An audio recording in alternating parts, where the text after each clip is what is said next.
जय माँ मरी आप सभी को। मरी माँ सदा सहाय। आज मैं आपके समक्ष कुछ ऐसे तथ्य रखने वाला हूँ जो कि आगामी नवरात्र में आपको कोई भी साधना में अति तीव्र गति से, अत्यंत ही तीव्रता से किसी भी शक्ति के प्रत्यक्षीकरण में सहायता करेंगे और आपके लिए बड़े अनुकूल परिस्थिति को लाएंगे।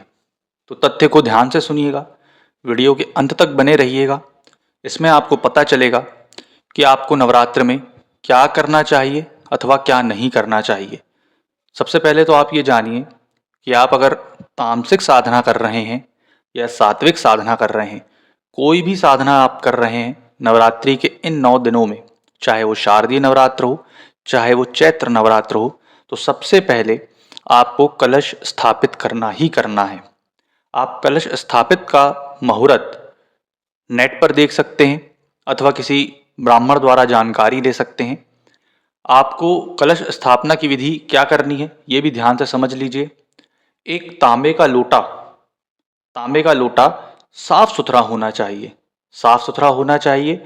उसमें आपको कुमकुम से या अष्टदल गंधक से स्वास्तिक बनाना है आपकी अनामिका उंगली से, और उसको 9 आम के पत्तों में लगा करके एक नारियल में ओम और स्वास्तिक बना करके 9 बार आपको मौली धागा की गिठान मारना है और उस 9 गिठानों को 7 बार घुमा करके आपको नारियल को ऊपर रखना है उसके।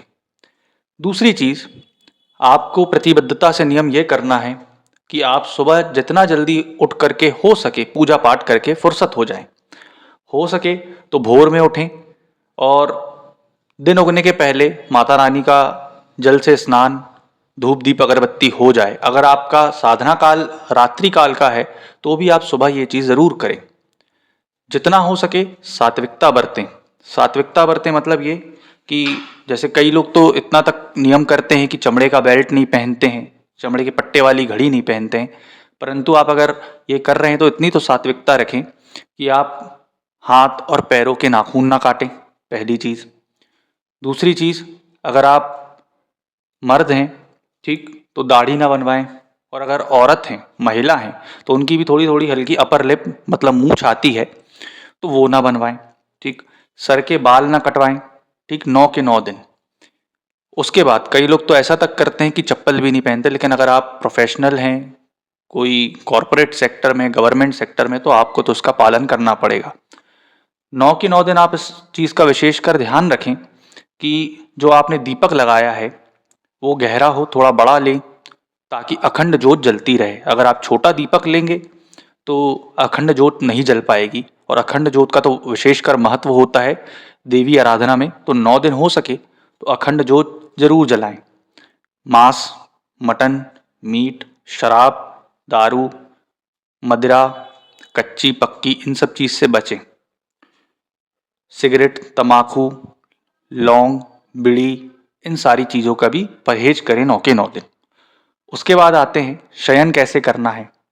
शयन करने का तरीका सबसे अच्छा ये है कि आप छुई मिट्टी अथवा गेरू अथवा गोबर, जिस स्थान पे आप साधना कर रहे हैं उसी स्थान पर आप सोएं तो अत्यंत तीव्रता गति से प्रत्यक्षीकरण किसी भी शक्ति के होने के चांस बढ़ जाते हैं। अगर आप कोई एक माला भी जाप कर रहे हैं और उसी स्थान पर छुई, गेरू अथवा गोबर लीप कर उसी स्थान पर बिछौना, कंबल, गद्दा, पल्ली लगा कर के सोते हैं तो अत्यंत तीव्र गति से आपको प्रत्यक्षीकरण देवी का या किसी भी शक्ति का होगा ही होगा ठीक। इस चीज़ का निरंतर ध्यान रखें कि अगर आप शौचालय जा रहे हैं, लघु शंका जा रहे हैं, वॉशरूम जा रहे हैं तो उतने बार नहाए।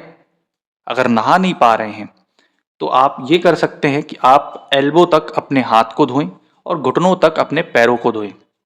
वॉशरूम अगर आप जा रहे हैं तो लड़के क्या करते हैं, अगर आप बाहर हैं कहीं तो आप तो खड़े होकर ही करेंगे त्याग मूत्रदाहन, परंतु घर पर अगर हैं तो नीचे बैठ करके करें ताकि पैरों पर उसके जितने कम से कम छींटे हो सके पड़ सके, और उसको उतनी जगह को साफ करके रखें, घुटनों को, घुटने तक, और हाथों को साफ करके रखें ठीक। उसके बाद जब आप सोएं तो देवी का ध्यान करके सोएं या जिस भी शक्ति की साधना कर रहे हैं उसका ध्यान करके आप सोएं।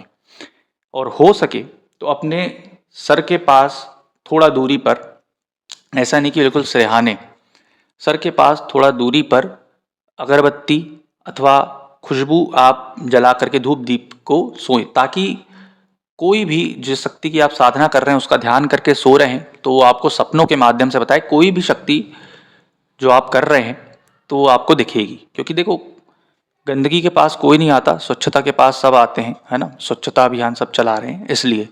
और तामसिक चीज़ों से तो बच के ही रहें। कई लोग तो ऐसे हैं कि चप्पल भी नहीं पहनते, परंतु भाई आप अगर प्रोफेशनल सेक्टर में, कॉरपोरेट सेक्टर में है तो आपको तो चप्पल वगैरह सब पहनना ही अत्यंत आवश्यक है। इस चीज़ का ध्यान रखें।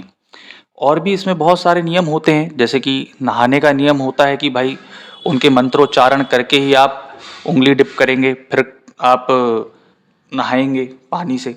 परंतु इतना नहीं कर पा रहे हैं तो कम से कम 2 बार स्नान जरूर करें।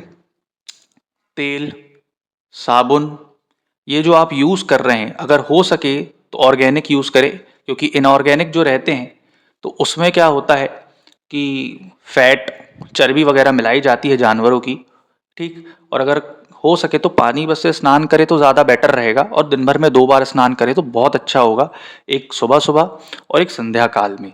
इससे आपको बहुत अच्छा प्रमाण मिलेगा और शक्ति अत्यंत प्रसन्न होगी और जल्द से जल्द प्रत्यक्ष होगी, जितना साफ सफाई आप रखेंगे। आशा करूंगा आपको जानकारी पसंद आई होगी। जय माता मरी।